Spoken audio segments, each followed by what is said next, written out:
are 15 things that did not make much sense in Demon Slayer. Although the Demon Slayer story is rather simple and straightforward, the show is still highly enjoyable and fun to watch. Epic fight scenes, emotional moments, and great animation are all part of this remarkable series. However, even with a relatively simple storyline, Demon Slayer still featured some things that did not make much sense. For example, did you ever wonder how the breathing forms actually work in Demon Slayer? Well, why don't we ask the creator of the manga, Koyoharu Gotoge? She would know the answer to that, right? Well, not exactly. When asked about it, Koyoharu Gotoge replied that the breathing forms are not really visible to the people within Demon Slayer.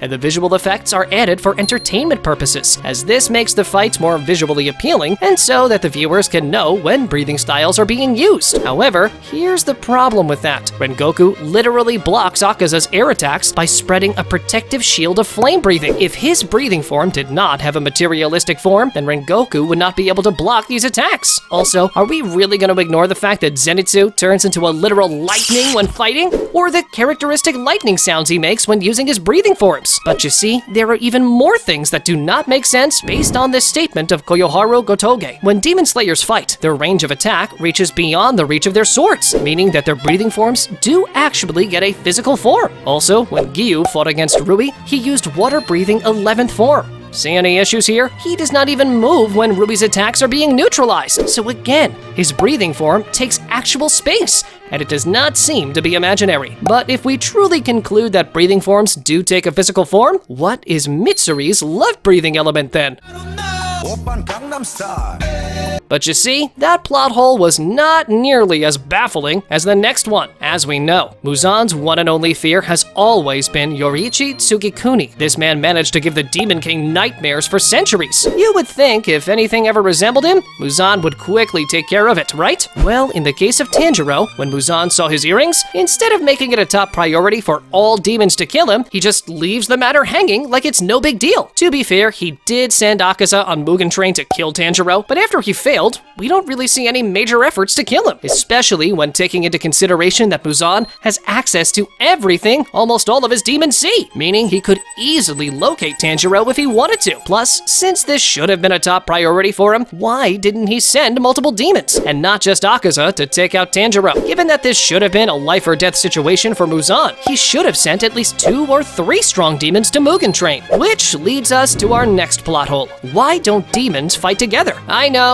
it's common anime logic. It happens to almost every anime. It's the same reason why the Akatsuki were going on missions 1 or 2 at a time in Naruto series. Imagine Pain invading Konoha with all of the Akatsuki along with him. Same thing happens in Demon Slayer. Imagine 2 upper moons like Akaza and Kokushibo fighting together. Or even more than that, 3 or 4 upper moons fighting together. No matter what, no one would be able to even touch them. Our next plot hole occurred during Tanjiro's fight against the Swamp Demon. How could Tanjiro smell when he was underwater fighting the 3 demons? After all, you can't smell without breathing in through your nose, and Tanjiro was underwater. Also, how does he use breathing techniques underwater since, he's not breathing? Huh? Later on, it was confirmed that he was underwater, as he says something along the lines of, "I can't breathe in here." So, which is it? Make up your mind. Bro, what are you talking about, man? Onto a plot hole I can guarantee you did not notice. It was stated that demons grow in size and strength the more humans they eat. In some cases, they grow so much stronger that they develop their own blood demon art. Nice.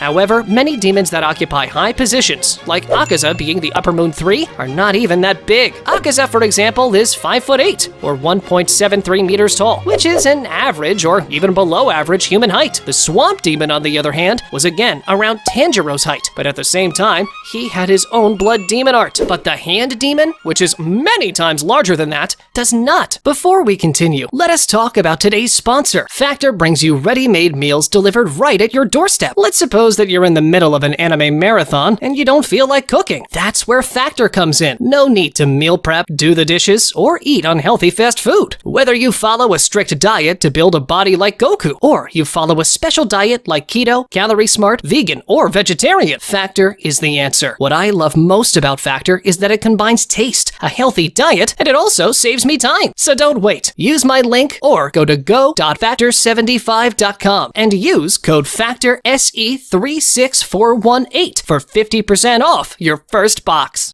The next plot hole is one of my favorites. When Sabito is introduced, Tanjiro says, why doesn't he have a scent? Hinting at the fact that Sabito is a spirit or a ghost, and he isn't really there. However, later on when Tanjiro destroys the boulder, he uses Sabito's scent to follow his movements. Let's ignore the fact that a literal ghost came back to life, as this happens quite often in anime. My real question is, so which is it? Does Sabito have a smell or not? On to a timeline-related plot hole. Daki was stated to be around 100 years old, maybe a little bit older than that. However, it was stated that the upper moons did not change for 113 years. So if we assume that Daki is 113 years old, that means that she became an upper moon the same year she became a demon. However, we know that this is almost impossible. It takes demons multiple decades or even centuries to reach such a high status. These were only 7 of the 15 plot holes we found in Demon Slayer. The next ones might be even crazier. As we know, the wisteria flower is one of the only known weaknesses to demons. However, even though demon slayers know about this, they don't really utilize it in the slightest. Why not make more weapons from wisteria flowers? They could create long-range weapons or even guns that are filled with wisteria flower. That way they could fight demons while maintaining a distance. I guess Goyohara Gotoge wanted a more hand-to-hand type of battle manga, which, don't get me wrong, I also love. But even like that, why do demon slayers not put wisteria flower on their blades before engaging in battle? That would give them a tremendous advantage, as this would halt the demon's ability to regenerate. On to something that is either a stupid decision or a plot hole. Urokodaki knew that the hand demon killed more than half a dozen students of his. He's a smart man. He must have figured out that it was their face masks through which the hand demon identified them, right? So then, why doom Tanjiro to the same fate? Why give him the mask? If we assume he didn't know about the mask, then this becomes an even bigger plot hole, as he was the one who gave these masks to his students.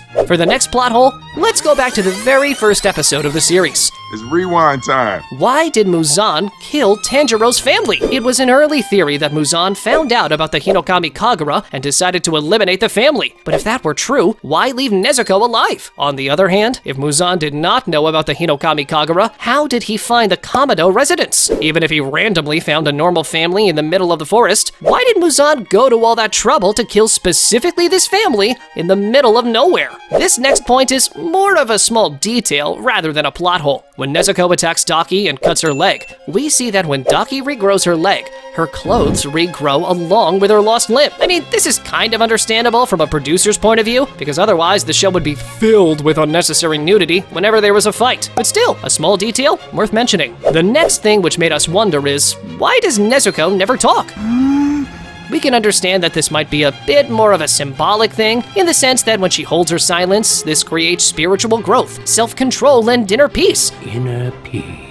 Which is essential for her to be able to restrain her desires and herself from eating humans. But how about when she becomes a fully awakened demon? Like against Daki, for example. In this form, she should have been able to talk, but she doesn't. On to the plot hole that, to be honest, bothered me the most. Almost all demons, especially the higher ranked ones, are able to shapeshift to an extent. So why don't they shapeshift in a way that they can hide their necks when they fight demon slayers? That would be a very important defense mechanism, given that their neck is their only known vulnerable spot. This next plot hole has to do with Yoichi and Tamayo. Tamayo met Yoichi around the same time Muzan did. So why, when she spoke with Tanjiro, she said nothing about him? This could help Tanjiro and the demon slayers find something that could maybe help them become stronger, since Yoichi was the strongest demon slayer to ever exist. Before we reveal the final plot hole, make sure to let us know which ones you found more interesting once the video ends. The final thing that does not really make much sense is something that many anime series do. Well, that's just how things are, right? I mean, sure, I get it, but the fact that Inosuke developed into the way he did is kinda weird. I mean, the guy can alter the structure of his internal organs, for God's sake. He even developed his own breathing form from nothing. And don't get me started on the language. You would expect someone that has never spoken to people and was basically raised with boars to, I don't know, maybe not be able to speak? I know this makes the show more fun and interesting, but still, this detail kinda fit the title of the video. Did you find any other plot holes in Demon Slayer? If so, let us know in the comments down below. And since you enjoy Demon Slayer content, check out these videos as well.